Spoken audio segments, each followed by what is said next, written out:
রব্বি কারীম অত্যন্ত সুন্দর করে ডাক দিয়ে বলে বুবিন আল্লাযীনা ইয়াযকুরুনাল্লাহা কিয়ামান ওয়া কুউদা ওয়া আলা জুনুবিহিম ওয়া ইয়াতাফাক্কারুনা ফী খালকিস সামাওয়াতি ওয়াল আরদ রব্বানা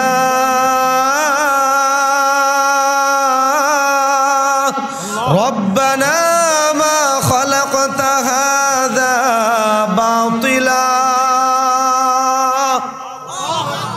আমার রব অত্যন্ত সুন্দর করে ডাক দিয়ে বলে হে মুমিন যারা আমাকে ডাকে আল্লাযীনা ইয়াযকুরুনাল্লাহা কিয়ামা যারা আমাকে দাঁড়িয়ে ডাকে ওয়া কুউদা এবং যারা আমাকে বসে ডাকে ওয়া আলা জুনুবিহিম এবং কাত হয়েও ডাকে।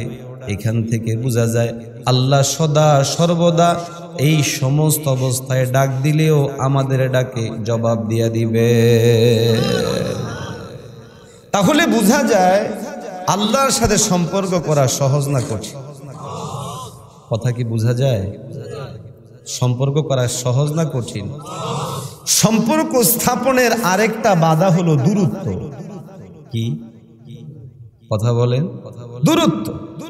মনে করেন আপনার এলাকার নেতা এমপি যদি বেশি দূরে থাকে, এলাকার লোক তার কাছ থেকে তেমন লাভবান হতে পারে, উপকৃত হতে পারে না। তাহলে সম্পর্ক স্থাপনে যদি দূর হয় তাহলে সেখানে সম্পর্ক কায়েম করা কঠিন, সহজ না। আল্লাহ আমাদের কাছে না দূরে? কথা কন, বুঝে বলতেছেন তো? আল্লাহ আমাদের কাছে না দূরে? কত কাছে? একেবারেই। প্রমাণ আছে না নাই? আল্লাহু তাবারাকা ওয়া তাআলা ওয়া ইযা সাআলাকা ইবাদি আন্নী ফাইন্নী করিব উজিবু দাওয়াতাদ দাঈ ইযা দাআন। মুমিন মুসলমান ভাইরা আমার, আল্লাহ রাব্বুল আলামিন কোরআনে হাকীমের মধ্যে পয়গম্বর আলাইহিস সালাতু ওয়াস সালামের মাধ্যমে আমাদেরকে বড় চমৎকার একটা জিনিস শোনায় দিচ্ছে। ও বান্দা, আমি জানি তোমরা জানতে চাইবা আমি কই, আমি কই। আল্লাহ বলে আমি আমার রসুলের মাধ্যমে তোমাদেরকে জবাব শিখিয়ে দিচ্ছি। আমি আল্লাহ রব্বি কারীম তোমাদের বড় কাছেই আছি। মুসলমান ভাইরা আমার, সুতরাং আল্লাহর সাথে সম্পর্ক কায়েম করতে যতগুলো বাধা, সম্পর্ক স্থাপন করতে যতগুলো বাধা আছে, কোনো বাধা নাই। এখন আমাদের শুধু একটু কাজ করা দরকার। সেই কাজটা হলো জেনে বুঝে একটু আল্লাহর সাথে সম্পর্ক কায়েম করা দরকার। সুবহানাল্লাহ। আল্লাহর সাথে সম্পর্ক কায়েম যখন করব, আমাদের দামটা কি বাড়বে না কমবে? আওয়াজ দিয়ে কোন? বাড়বে। ছোট্ট একটা উদাহরণ দিই। এই যে টিস্যুর বক্স, এই টিস্যুর বক্সটার দাম কত? কথা বলেন বাবা। 40 টাকা, 50 টাকা, 60 টাকা, ঠিক না? আসলে কি এই বক্সের দাম নাকি ভিতরের জিনিসটার দাম? ভিতরে যেই জিনিস থাকবে সেই হিসাবে উপরের বক্সটারও দাম হবে। কারণ যদি ভিতরে এই টিস্যু না ঢুকায়া এটাকে খালি রাখা হয়, 40 টাকা দরকার নাই, যদি এটাকে 5 টাকা বলে কেউ কিনবে? কেউ কিনবে? কথা বলেন, কিনবে? 5 টাকা বললেও কিনবে না। অথচ এই জিনিসটাই আমরা বাজার থেকে কিনে নিয়ে আসলাম 40 টাকায়, 50 টাকায়, 60 টাকায়। কোম্পানি ভেদে বেশ কম আছে না নাই? আচ্ছা, একই জিনিস যদি এটার ভিতরে গোবর ঢুকানো হয় অথবা ময়লা ঢুকানো হয়, এটাকে কি আমরা কিনবো নাকি ফেলে দিব? ফেলে দিব। কেন ফেলবো? কারণ ভিতরে যে জিনিস আছে সেটার কারণে বাহিরের জিনিসটার আর কোনো মূল্য রয় নাই। এটা একেবারে মূল্যহীন, বরং ফেলে দেওয়ার উপযুক্ত হয়ে গেছে। আওয়াজ দেন ঠিক না বেঠে? এর বিপরীতে যদি এটার ভিতরে অনেকগুলো পয়সা রাখা হয়, 1 টাকা 2 টাকা 5 টাকা করে, তখন এটার দাম কি আর 40 টাকা থাকবে? তখন যেই পরিমাণ কয়েন ভিতরে ঢুকানো হলো, কয়েনগুলোর যেই মূল্য, সেই মূল্যে উপরে যেই কাগজটা আছে সেটাও কি হয়ে যাবে? দামি হয়ে যাবে। আর যদি ভিতরে রূপা ঢুকানো হয়, আপনার একটু কথা বলতে হবে, স্বর্ণ ঢুকানো হলে, মণিমুক্তা ঢুকানো হলে, জিনিস একটাই, ভিতরে যে জিনিস আছে সেটার কারণে দাম বাড়ছে তো বাড়ছে। বাড়তে বাড়তে যখন এটার মধ্যে রাখা হয়েছিল গোবর কিংবা ময়লা, তখন লাথি মেরে ফেলে দিতে মন চেয়েছে। আর যখন স্বর্ণ ঢুকানো হলো, তখন তাড়াতাড়ি করে গোপন করে ঘরের ভিতরে নিয়ে সবচেয়ে গুরুত্বপূর্ণ জায়গায় তালাবদ্ধ করে এটাকে আমরা রাখি এবং সব সময় এটার দিকে নজর দিই। আওয়াজ দেন ঠিক না বেঠিক? এইবার আসুন, আমাদের যে 3.5 হাত বডি, এই বডির সাথে হিন্দু, বৌদ্ধ, খ্রিস্টানদের বডির কোনো পার্থক্য, বাহ্যিক কোনো পার্থক্য নাই। আমাদের হাত 2টা, তাদের হাত 4টা। কয়টা? আমাদের পা, তাদের পা, আমাদের নাক, তাদের নাক। তাহলে বোঝা যায় বাহ্যিক যে স্ট্রাকচার, যেই অবয়ব আমাদেরটা যা, তাদেরটাও তা, কিন্তু আমাদেরটা আর তাদেরটার বডিগত কোনো পার্থক্য আছে না? নেই।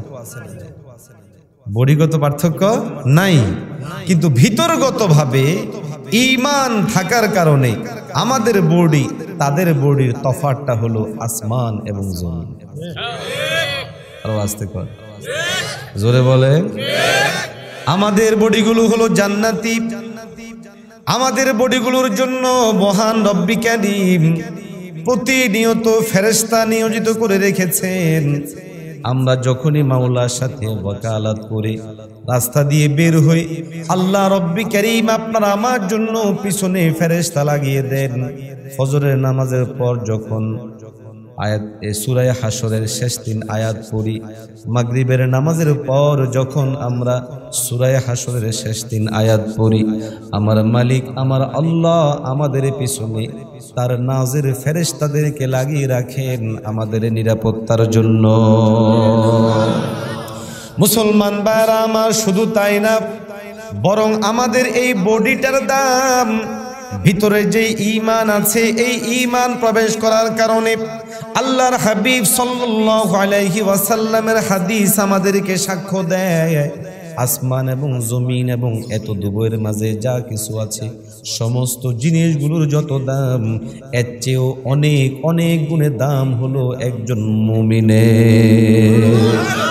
মুসলমান ভাইরা আমার, এই যে দাম বাড়লো, এই যে দাম কমলো, এটা বাহ্যিক শরীরের কারণে নয়, বরং রব্বি কারীমের সাথে সম্পর্ক করার কারণে। মাওলার সাথে সম্পর্ক কায়েম করার নাম হলো ঈমান। আপনি আমি ঈমান এনেছি, পড়েছি লা ইলাহা ইল্লাল্লাহ মুহাম্মাদুর রাসূলুল্লাহ। এই কালিমা পড়ার সঙ্গে সঙ্গে আল্লাহর হাবিব সাল্লাল্লাহু আলাইহি ওয়াসাল্লাম অত্যন্ত সুন্দর করে বলে, দাড়িপাল্লার একটা অংশে যদি কোনো গোটা পৃথিবী রাখা হয়, আরেকটা অংশে যদি কোনো এই কালিমা রাখা হয়, তাহলে যেই অংশের মধ্যে কালিমা রাখা হলো আর যেই অংশের মধ্যে গোটা দুনিয়া রাখা হলো, যেই অংশের মধ্যেই কালিমা আছে, এই কালিমার অংশটাই অনেক অনেক বেশি ভারী হবে। আল্লাহু আকবার। এইবার বুঝে থাকলে বলেন, আমাদের ভিতরে কালিমা আছে না নাই? ও মুসলমান, কালিমা এটা এত দামি, সুতরাং আমাদের ভিতরে যেই কালিমা প্রবেশ করেছে, সেই কালিমা প্রবেশ করার কারণে আমাদের বডিটারও দাম বেড়ে গেছে। এই জন্য মাওলায়ে হাকিম আপনার আমাকে স্মরণ করায় দিয়ে বলে, বান্দা তোমরা মনে করো না তোমরা বেদিনদের মতো, বেঈমানদের মতো, কাফেরদের মতো, বরং তোমাদের মান আর তাদের মান আকাশ পাতাল ফারাক। তারা এবং তোমরা কোনোদিন এক বরাবর হতে পারো না। প্রমাণ আছে না ভাই? قال الله تبارك وتعالى লা ইয়াস্তাবি আসহাবুন নারি ওয়া আসহাবুল জান্নাহ আসহাবুল জান্নাতি হুমুল ফাইজুন।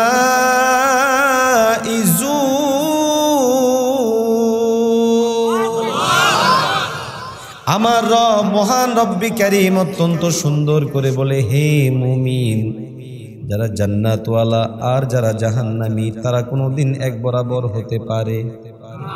আওয়াজ দিয়ে কোন পারে? আল্লাহর ভাষায় আল্লাহ বলে, হে বান্দা, তোমরা যারা জান্নাতি তারা হলে সফল, আর যারা জাহান্নামী তারা হলে বিফল। জান্নাতীগণ হলো সফল, এই ঘোষণা কার? আল্লাহ বলে, জান্নাতওয়ালারা জাহান্নামীরা কোনোদিন এক বরাবর হয় না। জান্নাতীদের জন্য আল্লাহ রেখে দিয়েছেন চিরস্থায়ী সুখ, আর জাহান্নামীদের জন্য আল্লাহ রব্বি কারীম রেখে দিয়েছেন চিরস্থায়ী দুঃখ। এই জন্যই কবির ভাষায় কবি বড় সুন্দর করে বলেন, রোজে মাহশর সে রাস্তা দু তরফ হ্যায়, এক है जन्नत की तरफ और एक है दोज़ख की तरफ। रोज़ महशर से रास्ता दो तरफ है, एक है जन्नत की तरफ और एक है दोज़ख की तरफ। ए मुसलमान, হাসরের ময়দান থেকে পথ হবে কয়টা? আওয়াজ দিয়ে কর। একটা পথ হলো জান্নাতের দিকে, আর একটা পথ হলো জান্নাতের দিকে। এখান থেকে রব্বি কারীম আমাদেরকে বলেছেন, এই বান্দা, দুইটা গ্রুপ হবে, একটা হলো জান্নাতি আরেকটা হলো জাহান্নামী। মিনহুম শাকিয়্যুন ওয়া সাঈদ। গ্রুপ হবে দুটা, একটা হলো সৌভাগ্যবানদের গ্রুপ, আরেকটা হলো দুর্ভাগাদের গ্রুপ। সৌভাগ্যবানদের গ্রুপ কারা? যারা ঈমানওয়ালা। দুর্ভাগ্যবানদের গ্রুপ কারা? যারা ঈমান হারা। সুতরাং আমরা ঈমান এনেছি, আল্লাহর উপর অটল অবিচল থাকবে। বিজয় আমাদেরকে দান করবেন কে? আজকে এই যে আল্লাহর সাথে আমাদের সম্পর্ক হওয়া, দুনিয়াতে কিছু নিয়ম থাকে। এক দল আরেক দল যারা তাদের বিরোধী, তাদেরকে কখনো সহ্য করতে পারে? আওয়াজ দিয়ে বলেন, পারে? আজকে আমাদেরকেও একটা পক্ষ বিরোধী মনে করে, এরকম মানুষ আছে না নাই? আওয়াজ দিয়ে বলেন, আছে না নাই? আছে না নাই? তার উৎকৃষ্ট প্রমাণ হলো আজকের চীনে, জাপানে, আজকের ইউরোপে, আমেরিকা সহ সারা পৃথিবীতে দেখা যায় মুসলমানদের অস্তিত্বই তাদের কাছে একটা অসহনীয় জিনিসের মতো। আওয়াজ দিয়ে বলেন ঠিক না বেঠিক? এই জন্য দেখা যায় যেখানে মুসলমানেরা একটুখানি উপরের দিকে ওঠার চেষ্টা করে, দুনিয়াবি দৃষ্টিকোণ থেকে যখন মুসলমানদের প্রভাব একটু বিস্তার করতে শুরু করে, তখনই বেঈমানরা, কুফফাররা মিল্লাতে মুসলিমাকে দমন করার জন্য উঠে পড়ে লাগে। এই দমন করাটা দুই ধরনের, একটা হলো আভ্যন্তরীণভাবে সুকৌশলে, আরেকটা হচ্ছে স্পষ্টভাবে ডাইরেক্টলি। আভ্যন্তরীণভাবে যেই চক্রান্ত করে সেটা হচ্ছে আমাদের দ্বীনি বিভিন্ন বিষয়কে তারা নস্যাৎ করে দেয়। ডাইরেক্ট যেগুলো হামলা করে, এগুলোর প্রমাণ হলো আফগানিস্তান, এগুলোর প্রমাণ হলো সিরিয়া, এগুলোর প্রমাণ হলো আজকের আরাকান, এগুলোর প্রমাণ হলো আজকের চেচনিয়া, বসনিয়া সহ গোটা পৃথিবীর মুসলমানেরা। ও মুমিনেরা, আজকে আমাদের জন্য আবশ্যক হলো, আমরা তো আল্লাহর সৈনিক, আমাদের সম্পর্ক আল্লাহর সাথে। সুতরাং যারা কুফফার, যারা বেঈমান, যারা আমাদেরকে সহ্য করতে পারে না, তাদেরকে মোকাবেলার জন্য ঈমানি শক্তি অর্জন করা, রব্বি কারীম থেকে প্রাপ্ত শক্তির বলে তাদেরকে মোকাবেলা করা। কারা কারা তো রাসূল একটু হাত তুলে বলেন তো ইনশাআল্লাহ।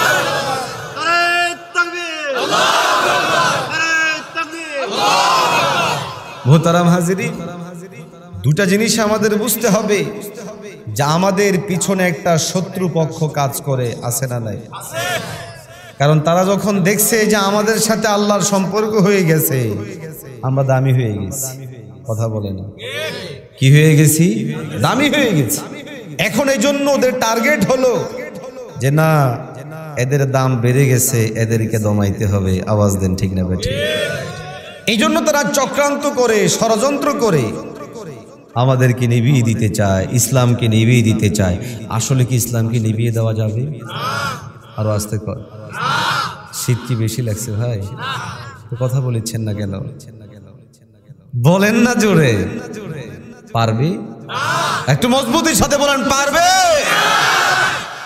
আল্লাহর শপথ কেটে বলি, বদর যুদ্ধ আমাদের সামনে সুস্পষ্ট মেসেজ দেয়, মিল্লাতে মুসলিমা ৩১৩ জন সৈনিক তৈরি হলে গোটা পৃথিবীর কুফফাররা থরথর করে কাঁপতে বাধ্য। আওয়াজ দিয়ে বলেন ঠিক না বেটা? এটা মুসলমানদের ইতিহাস, মুসলমানদের ঐতিহ্য। এদের চক্রান্ত চলবে, এদের ষড়যন্ত্রগুলো চলতেই থাকবে। এদের চক্রান্ত হলো ফু দিয়ে বাতি নিবানোর বাতি। কথা বলে আর আস্তে কর। ফু দিলে বাতি নিবানো যাবে? সূর্য নিবানো যাবে? চাঁদ নিবানো যাবে? সভাপতি সাহেবকে আমি যদি ফু দিই উড়িয়ে ফেলা যাবে? তো ধাক্কা দিয়ে ফেলানোই সম্ভব। কথা বলে। তাহলে বোঝা যায় এরা দিবে, ফুফা চলতেই থাকবে। আমাদেরকেও মজবুত নিতে হবে।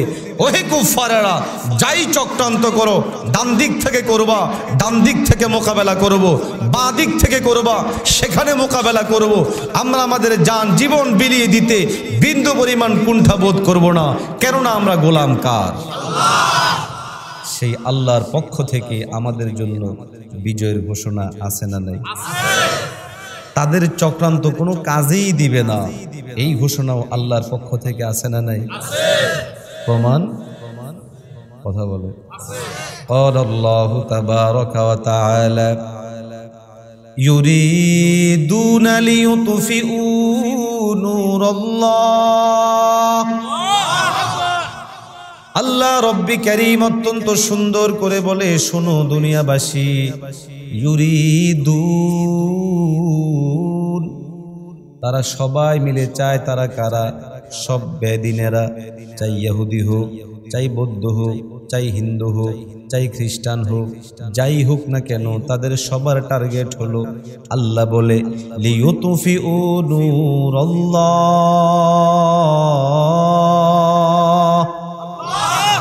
তাদের সবার মিলে টার্গেট হলো মাওলার নূরকে তারা নিভিয়ে দিতে চায়। আল্লাহ বলে, কেমনে নিভাইতে চায় জানুনি? আল্লাহ বলে, বি আফওয়াহিহিম, এরা ফুদি নিভিয়ে দিতে চায়। এইবার আল্লাহ নিজের চ্যালেঞ্জ ঘোষণা করে বলে, ওহে বেঈমানেরা, শুনে রাখ, নিভাইতে পারবি না, আমি আল্লাহ এই নূরকে পরিপূর্ণ করে দিব। আল্লাহু তাবারাকা ওয়া তাআলা ওয়াল্লাহু মুতিম্মু নূরিহি ওয়ালাউ কারিহাল কাফিরুন। মুসলমান ভাইরা আমারে ডাক দিয়ে বলে, হে দুনিয়াবাসী, আল্লাহ রব্বুল আলামিন এই নূরকে পূর্ণ করে দিবেন। কেমনে করবে, কিভাবে করবে কেউ জানে না, কেউ জানে না। কেননা আমার আল্লাহই জানেন তিনি কারে কেমনে সাইজ করতে হয়। আজকের চীনে যে আযাব চলছে, করোনা ভাইরাস, আমরা এটা বলবো না যে এটা আমাদের মুসলমানদের উপর জুলুমের কারণেই আল্লাহ আযাব দিয়েছে। তবে এটাও যদি আমরা বলি অযৌক্তিক হবে না। কেননা বছরের পর বছর জিনজিয়াং প্রদেশে, বছরের পর বছর উইঘুরের মুসলমানদেরকে যারা নির্যাতন করেছে, নিপীড়ন করেছে, অত্যাচার করেছে, সেই মানুষগুলোর কোনো অপরাধ ছিল না, তারা সন্ত্রাসী ছিল না, তাদের ভাষায় তারা জঙ্গিও ছিল না, ছিল না চোর, ছিল না বাটপার, ছিল শুধুমাত্র মুসলমান।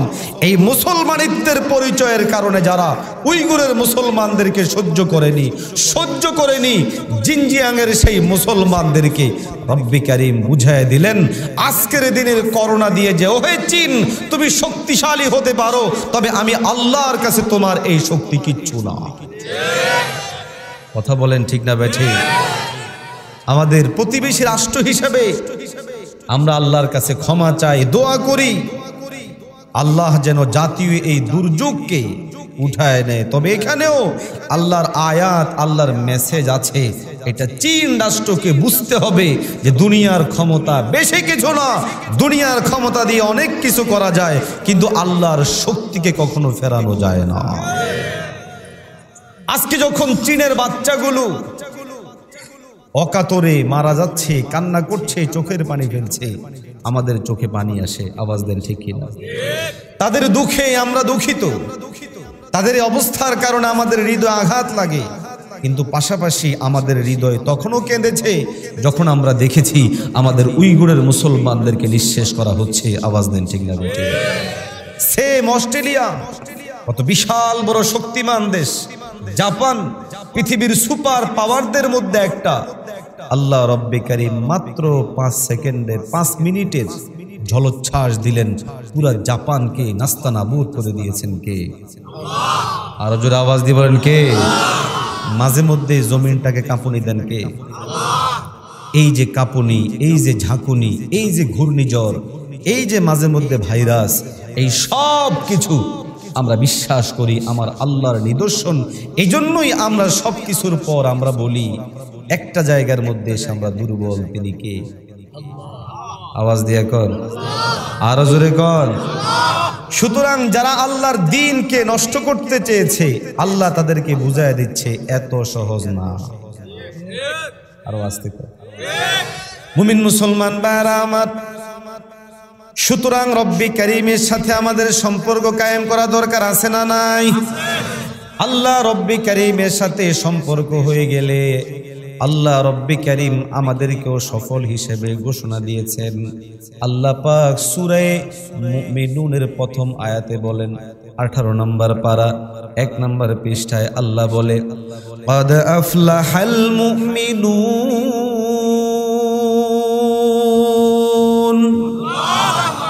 আল্লাহ রব্বি কারীম বলে যারা মুমিন তারা সফল, তারা কামিয়াব। এই ঘোষণা কার? আমার আল্লাহর ঘোষণার বাহিরে আর কোনো ঘোষণা হতে পারে? আমার আল্লাহর ঘোষণার মধ্যে কোনো সন্দেহ, কোনো সংশয়? সুতরাং রব্বি কারীম সূরা মুমিনুনের মধ্যে আমাদেরকে বলছেন, হে মুমিনেরা তোমরাই সফল। সুতরাং আমাদের বুঝতে হবে আমার আল্লাহ আমাদেরকে যে ঈমানের নূর দিয়েছেন, এই ঈমানের নূরের আলোকে আমাদেরকে দ্বীনের উপর চলতে হবে, ঈমানের উপর চলতে হবে, আল্লাহর সাথে সম্পর্ক কায়েম করতে হবে, কুফফারদের মোকাবেলা করতে হবে। বাকি কাজ যেটা আছে সেই কাজটা অটোমেটিক করে নেবেন কে? বেঈমানদের চক্রান্ত তাদের মধ্যে চলবে, আল্লাহর নুসরত আল্লাহ আমাদেরকে দেখিয়ে দিবেন। প্রমাণ আছে না নাই? কাফেরদের নাম যখন নেওয়া হয়, যে কয়েকটা কাফেরের নাম শুরুতে আমরা বলি উতবা, সাইবা, আবু জাহেল, আবু লাহাব। আওয়াজ দেন ঠিক না বেঠিক? আমি একটু আগে যে আয়াত পড়লাম 28 নম্বর পারার সূরা সফের 8 নম্বর আয়াতে কারিমা, সেখানের প্রথম অংশে এরা সবাই মাকসাদ। উতবার মাকসাদ ছিল আল্লাহর দ্বীনকে ডুবাইয়া দিবে, সাইবার মাকসাদ ছিল আল্লাহর দ্বীনকে নস্যাৎ করে দিবে, আবু জাহাল, আবু লাহাবের টার্গেট ছিল আল্লাহর দ্বীনকে নস্যাৎ করে দিবে, শেষ করে দিবে। বুঝে থাকলে বলেন তো আল্লাহর দ্বীন এখনো আছে না নাই? উতবা আছে, সাইবা, আবু জাহাল, আবু লাহাব। বরং এদের ঘর থেকেই আল্লাহ এক একজন মর্দে মুমিন বের করে দিয়েছে, যারা গোটা পৃথিবীর মধ্যে ইসলামের আলো প্রজ্বলিত করেছে, কালিবার পতাকা পতপত করে যাদের হাতে উড়েছে। আওয়াজ দিয়ে বলা ঠিক না বেটে? মুমিন মুসলমান ভাইরা আমার, উতবা কাফেরদের মধ্যে হতে বড় শক্তিশালী লিডার পর্যায়ের একজন, যাদের টার্গেট ছিল পয়গম্বর আলাইহিস সালাতু ওয়াস সালামকে নিঃশেষ করে দিবে, ইসলামের যে আলো সেটাকে নিভিয়ে দিবে।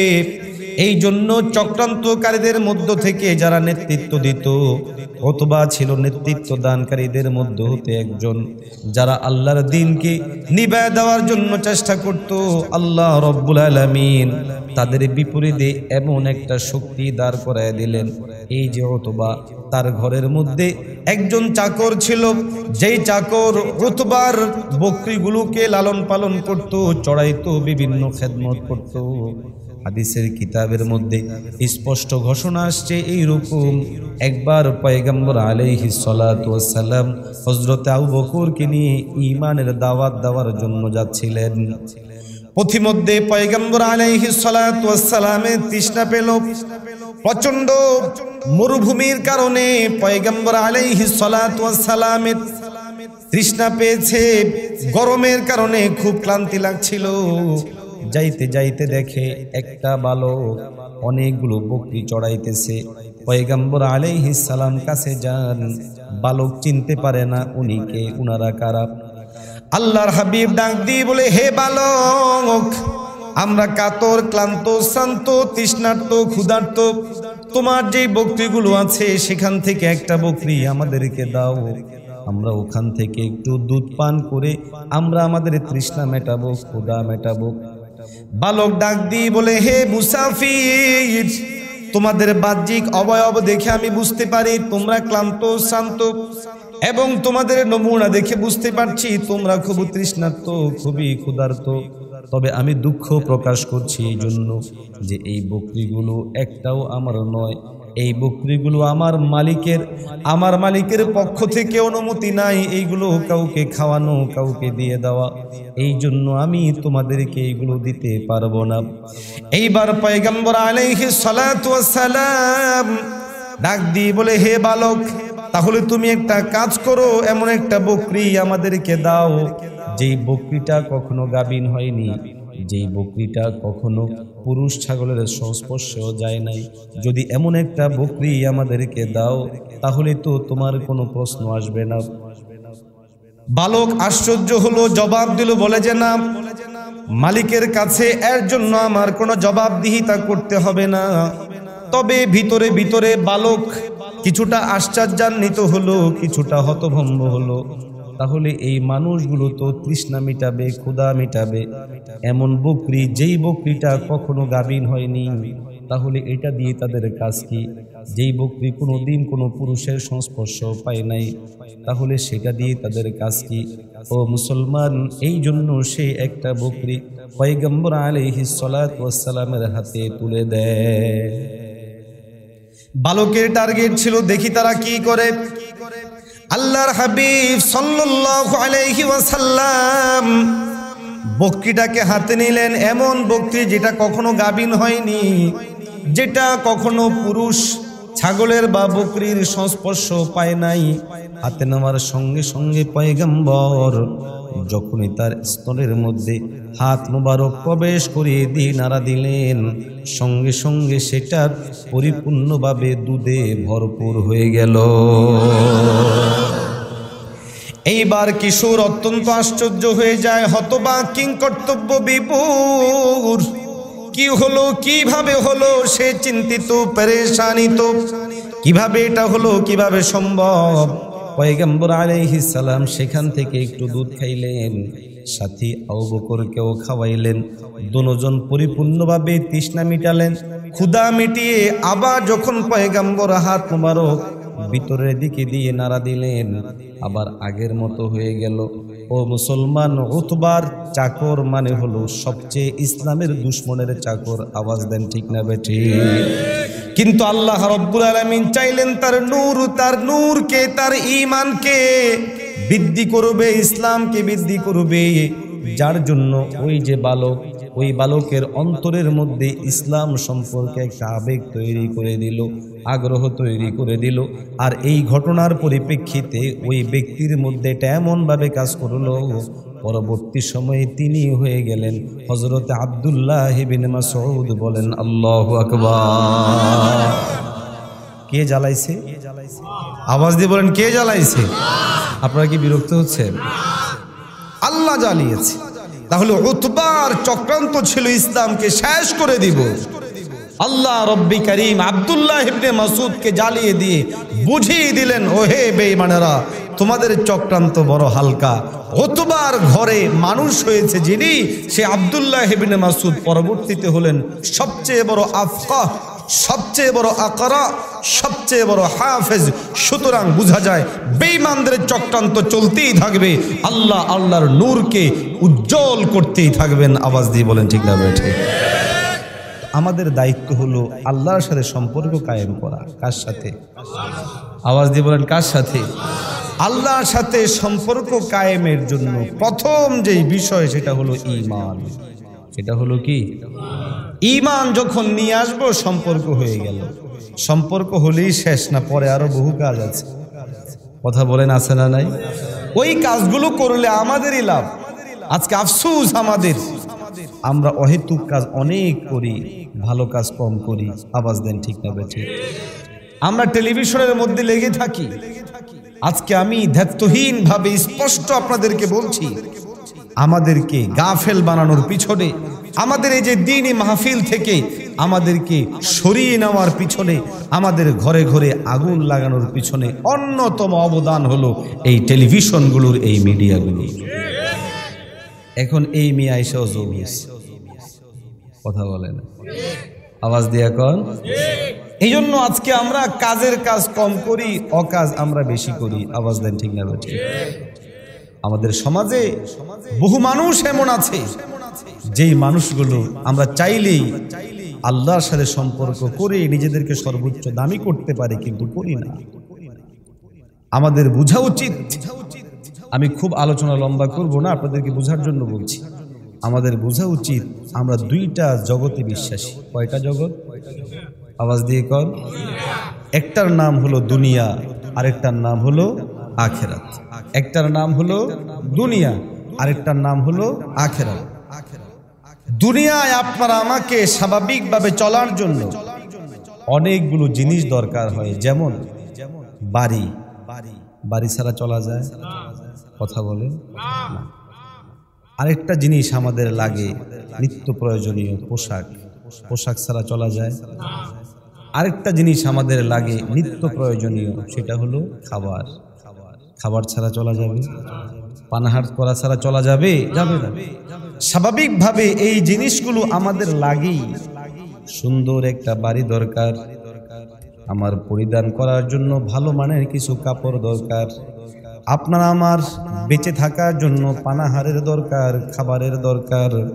ও মুসলমান, এই জন্য দুনিয়ার মধ্যে আমরা কত কষ্ট করি, কত কষ্ট করি। সামান্য পেটের এই জায়গাটুকু পূর্ণ করার জন্য সকাল থেকে রাত পর্যন্ত কষ্ট করে, এইরকম ভাই আছে না নাই? মুমিন মুসলমান ভাইরা আমার, দুনিয়াটা হলো আখিরাতের শিক্ষার জন্য একটা শিক্ষণীয় জায়গা।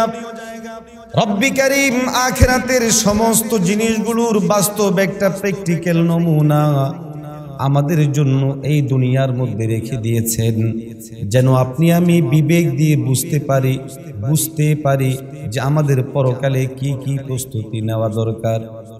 একজন ভাই দুনিয়ায় ভালো করে চলার জন্য সুন্দর মতো একটা বাড়ি করেন, সেই মানুষটা যদি একটু এস্টাবলিশড হন তাহলে একটা গাড়ি করেন, সেই মানুষটা খাবার দাবারের জন্য আয়োজন করেন। ও মুসলমান, যদি আমরা পরকালে বিশ্বাসী হই, আমাদের অন্তরে অবশ্যই ধারণা রাখতে হবে, ইয়াকিন রাখতে হবে, পরকালেও আমাদের জন্য ঘর দরকার আছে না নাই? পরিধান করার জন্য আমাদের পোশাক দরকার হবে, খাবারের জন্য আমাদের খাবার দরকার হবে। কিন্তু প্রশ্ন হলো, আখিরাতের মধ্যে আমি ঘর পাবো কোথায়? আমি পোশাক পাবো কোথায়? আমি খাবার দাবার পাবো কোথায়? এই প্রশ্নগুলোর সহজ একটা জবাব হলো, ও মুমিন, আপনি আমি যখন এই দুনিয়ার মধ্যে আসিনি, রূহের জগতে ছিলাম, সেই সময়ের মধ্যে থেকে আজ আমরা দুনিয়ার মধ্যে এসেছি। আসার পরে দুনিয়ার যে সিস্টেম আছে, এই সিস্টেমে আমরা যখন টাকা পয়সা কামাই করি, ওই টাকা পয়সা কামাই করার পরিপ্রেক্ষিতে আপনি আমি যে যত বেশি টাকার মালিক, সে ওইরকম সুন্দর বাড়ির মালিক। আরো আসতে কন, যেই লোকটা যত বেশি পরিমাণ টাকার মালিক, সেই লোকটা তত উন্নত খাবার খায়, উন্নত পোশাক পরে, উন্নতভাবে চলাফেরা করে। ও মুসলমান, আখিরাতেও এইরকম কিছু টাকা আছে, মুদ্রা আছে। দুনিয়া টাকার নাম টাকা, আখিরাতের টাকার নাম হলো সওয়াব। আখিরাতের টাকার নাম সওয়াব। আমরা দুনিয়াতে সবাই মুসাফির, আখিরাত হলো আমাদের স্থায়ী ঘর, যায় করার স্থায়ী ঘর হলো আখিরাত। এখন একটা মানুষ আপনাদের এলাকায় জানি না বিদেশি আছে না নাই? না নাই। মানুষ কেন বিদেশ করে?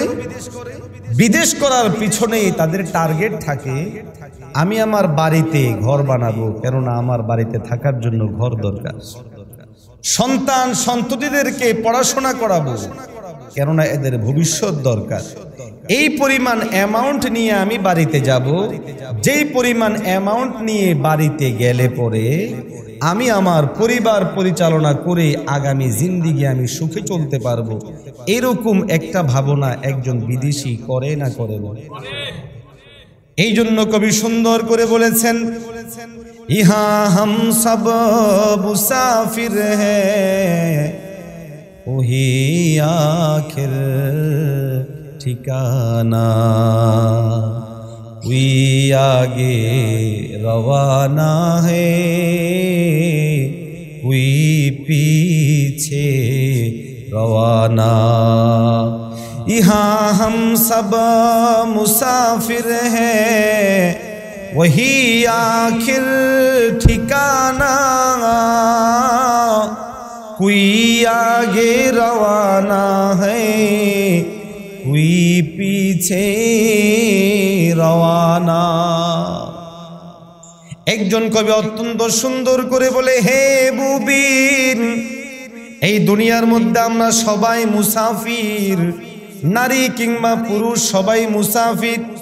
আমাদের আসল ঠিকানা হলো পরকাল, আসল ঠিকানা হলো আমাদের কবর, কবরের পর হলো হাসর, হাসরের পর আপনার আমার জন্য দুইটা পথ হয়ে যেতে পারে।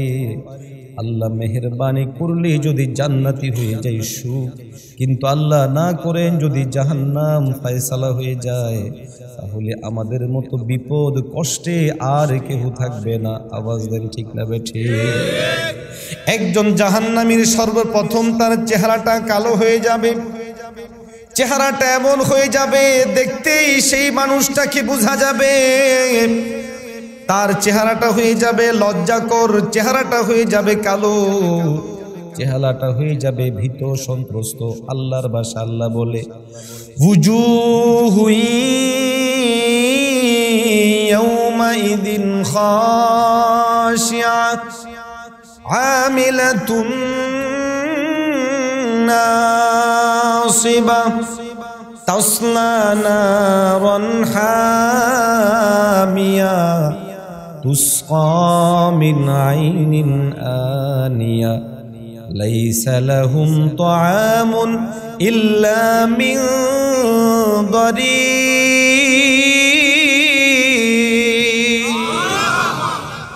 আমার রব সুন্দর করে বলে, হে মুবিন, সেই দিন কিছু চেহারা হয়ে যাবে ভীত সন্ত্রস্ত, শরীরগুলো হয়ে যাবে একেবারে দুর্বল, একেবারে কাঠের মতো। আল্লাহ বলে সেই দিন তাদের এমন ক্ষুধা পাবে, এমন ক্ষুধা পাবে, এমন তৃষ্ণা পাবে যেন ছাতি ফেটে যাবে। আল্লাহ বলে তাদেরকে কোনো ভালো খাবার আমি দিব না, যেই খাবার দিব এটা তাদের কোনো কাজে লাগবে না, যেই খাবার দিব ওই খাবার খাওয়ার সঙ্গে সঙ্গে এই দিক দিয়ে ঢুকবে আর সমস্ত জিনিস নিয়ে তাটা বের হয়ে যাবে। মুসলমান ভাইরা আমার, প্রচন্ড গরমের মধ্যে যখন তাদেরকে নিক্ষেপ করা হবে জাহান্নামের আগুন, আমার মালিক আমার আল্লাহ অত্যন্ত সুন্দর করে বলে, নারুন হামিয়া, জাহান্নামের কঠিন আগুন যেটা খুবই গরম আগুন তাদেরকে স্পর্শ করবে। আগুন মানেই তো গরম, আল্লাহ আবার বলতেছে গরম আগুন, তাহলে বুঝেন কত কঠিন অবস্থা হবে। দূর থেকে চেহারার মধ্যে যখন আসর পড়বে সমস্ত চামড়াগুলো খসে পড়ে যাবে, ও মুসলমান, দুনিয়ার আগুন জাহান্নামের আগুনের মধ্যে তফাৎ হলো এই, দুনিয়ার আগুন মানুষের শরীরের মধ্যে প্রভাব বিস্তার করে, আর আখিরাতের আগুন এমন হয় সেই জিনিসটা মানুষের কলিজা পর্যন্ত গিয়ে পৌঁছায়। আল্লাহু আকবার, জোরে বলেন। এই জন্য রব্বি কারীম সূরা হুমাযার মধ্যে বলে, তোমাদের জন্য যে আগুন রব্বি কারীম প্রস্তুত করে রেখেছেন, তাত্তালিউ আলাল আফইদা, সেটা একেবারে তোমাদের বুক পর্যন্ত পৌঁছে যাবে। এই জন্য সাহাবায়ে কেরামের ঘটনা পড়ে দেখেন, আল্লাহর হাবিবের সাহাবীরা যখন বাজারের মধ্যে যেতেন আর কামারদেরকে দেখতেন যে তারা আগুনের মধ্যে রড দিয়ে গরম করতেছে, আর সেটাকে এমনি এমনি করে দিয়ে গরম করে, সঙ্গে সঙ্গে সাহাবায়ে কেরাম জোর করে চোখের পানি ছেড়ে দিয়ে বলে, মাওলা, দুনিয়ার আগুন যদি এইভাবে একটা লোহাকে শেষ করে দেয় তো গরম, জাহান্নামের আগুন কি পরিমাণ কঠিন হবে মালিক, আমরা সহ্য করতে পারবো না। মুসলমান ভাইরা আমার, আল্লাহর হাবিব সাল্লাল্লাহু আলাইহি ওয়াসাল্লাম জাহান্নামের আগুন থেকে বাঁচার জন্য দোয়া করতেন, তাওবা করতেন, ইস্তেগফার করতেন। এই সব ছিল আমাদের জন্য তালিমান। সাহাবায়ে কেরাম জাহান্নামের আগুনকে এত ভয় করতেন। ছোট্ট দুইটা ঘটনা বলি। আবু বকর রাদিয়াল্লাহু তাআলা আনহু, উম্মতের মধ্যে যিনি সবচেয়ে বেশি দামি, সবচেয়ে বেশি মর্যাদাবান, উম্মতের মধ্যে ওনার চেয়ে মর্যাদাবান আর কেউ নাই। দুনিয়ায় থাকতেই প্রিয় নবীজির জবানে শুনেছেন যে তিনি জান্নাতি। এত কিছু শোনার পরেও হযরত আবু বকর নিজেকে খুব ধিক্কার দিতেন আর বলতেন, আরে আমার জায়গায় আমার মালিক যদি আমারে না বানায়া, যদি আমারে আমার মালিক আমার আল্লাহ যদি ভিন্ন কিছু বানাইতো, তাহলে তো আমি আখিরাতের ধরা থেকে বেঁচে যেতে পারতাম। আল্লাহু আকবার। এই চিন্তার কারণে হযরত আবু বকর রাদিয়াল্লাহু তাআলা আনহু মাঝে মধ্যে যখন বিভিন্ন জায়গায় বের হতেন, হাদিসের মধ্যে স্পষ্ট বর্ণিত আছে, একবার দেখেন একটা গাছতলার মধ্যে একটা পশু শুয়ে আছে। ওই পশুকে খেয়াল করে তিনি বলে, হে পশু, তুমি কতই না সুখী আছো, গাছ তোমাকে ছায়া দিচ্ছে, পরকালে তোমার কোনো হিসাব নাই। আমি আবু বকর জানি না আমার কি হালত হবে, না জানি আমি আমার মাওলার কাছে ধরা খেয়ে যাই। এই জন্য আবু বকর রাদিয়াল্লাহু তাআলা আনহু এত উঁচু মর্যাদাশীল হওয়ার পরেও মাঝে মধ্যে একটা কবিতা আবৃত্তি করতেন, কাইফা হালি ইয়া ইলাহি লাইসা লি খায়রুল আমল সুউ আমালি কাসীরুন যাদু তাআতি কলিল। কাইফা হালি ইয়া ইলাহি লাইসা লি খায়রুল আমল সুউ আমালি কাসীরুন যাদু তাআতি কলিল। আবু বকর রাদিয়াল্লাহু তাআলা আনহু কবিতা আবৃত্তি করে না, ডাক দিয়ে বলে, হে নফস, কাইফা হালি, আমার হালত কি হবে, আমার অবস্থা কি হবে, লাইসা লি খায়রুল আমল, আমার তো ভালো কোনো আমল নাই, আমার তো নেক কোনো কাজ নাই, আমার অবস্থা কি হবে।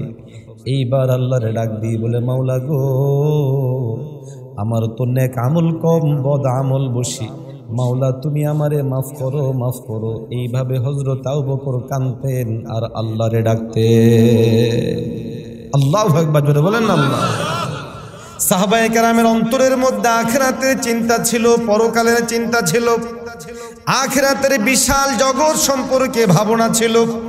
সেম হযরত ওমর রাদিয়াল্লাহু তাআলা আনহু এত জালালি মেজাজের মানুষ ছিলেন, এরপরেও দেখা যায় সামান্য থেকে সামান্য ঘটনা হলেই ভেঙে পড়তেন, হায়রে আখিরাতে যদি আল্লাহ ধরে বসে আমি কেমনে বাঁচব। একবার এক লোক বিচার নিয়ে আসলেন, উনার কোনো একটা বিষয় নিয়ে আসলেন। আবু বকর হযরত ওমর ভিন্ন একটা কাজে ছিলেন, তাকে চাবুক দিয়ে একটা বাড়ি দিলেন, দেখো না আমি একটা কাজে আছি। এই কথা বলার পর কিছুক্ষণ পরই ওমর রাদিয়াল্লাহু তাআলা আনহুর মনে ভয় ঢুকে গেল, হায়রে আমি যে তাকে বাড়ি দিলাম, সেই যদি বাড়ির কারণে আল্লাহর কাছে ধরে বসে আমি কি জবাব দিব। সঙ্গে সঙ্গে তিনি তার কাছে মাপ চাইলেন, চাবুক দিয়ে বললেন, এই নাও আমাকে তুমি মারো, যদি তুমি না মারো তাহলে আমি তোমাকে ছাড়বো না। আল্লাহু আকবার। আমরা কত অন্যায় করি, জায়গা জমি লাল সোজা করে, অথচ সরকারি দাগ অনুযায়ী এটা বাঁকা, যেটা খতিয়ানের মধ্যে বাঁকা আছে সেটা সোজা করা দরকার আছে, কথা বলেন আছে, কিন্তু সোজা করে কেন করে? নিজের জমিনকে বাড়ানোর জন্য।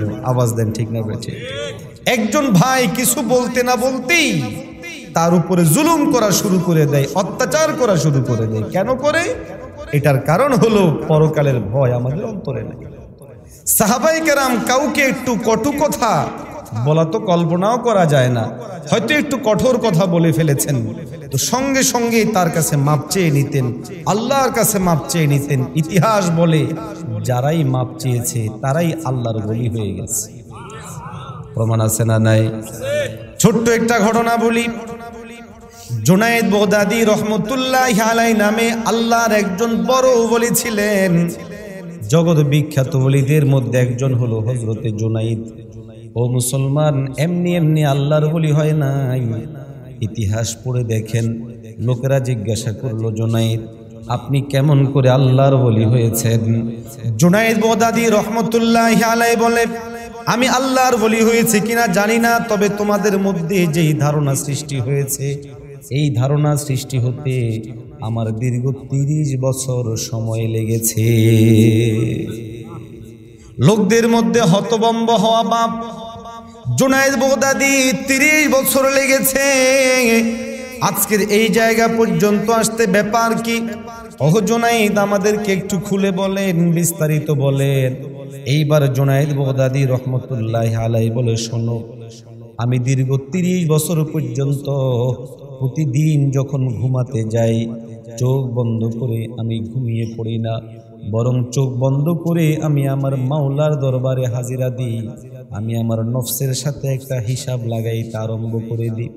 আমি আমার মাওলার সাথে হিসাব করতে আরম্ভ করে দিই। আমার মালিক, আমার আল্লাহ আমাকে কোন জিনিস করতে বলেছেন, কোন জিনিস না করতে বলেছেন, যেই জিনিসগুলো আমাকে করতে বলেছেন আমি সেই কাজগুলো কতটুকু করেছি, আমার আল্লাহ আমাকে যেই কাজগুলো করতে নিষেধ করেছেন সেইগুলো আমি কতটুকু বিরত ছিলাম, এই হিসাবটা আমি করতে আরম্ভ করে দিই।